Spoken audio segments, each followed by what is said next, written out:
बड़ी खबर के साथ दिल्ली देहरादून एक्सप्रेसवे पर बड़ा हादसा हो गया है। हादसे में 4 लोगों की मौत हो गई है। हादसे का सीसीटीवी आया है सामने। स्कॉर्पियो ने दूसरी कार को मारी टक्कर। भीषण टक्कर में दोनों गाड़ियां पलटी।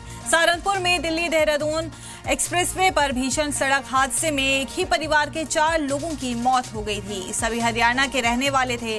कार सवार सभी लोग दर्शन करने हरिद्वार जा रहे थे। अब इस हादसे का सीसीटीवी वीडियो सामने आया है।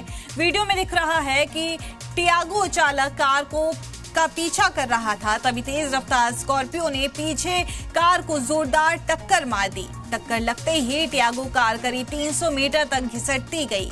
2 बार डिवाइडर से टकराती है। टक्कर मारने के बाद स्कॉर्पियो भी सड़क पर पलट गई। बता दें कि सहारनपुर में हुआ दिल्ली देहरादून एक्सप्रेसवे पर भीषण सड़क हादसे में एक ही परिवार के 4 लोगों की मौत हो गई थी और अब उसको लेकर एक सीसीटीवी वीडियो सामने आया है। वीडियो में दिख रहा है कि टियागो चालक कार का पीछा कर रहा था, तभी तेज रफ्तार स्कॉर्पियो ने पीछे कार को जोरदार टक्कर मार दी। टक्कर लगते ही टियागो कार करीब 300 मीटर तक घिसटती है।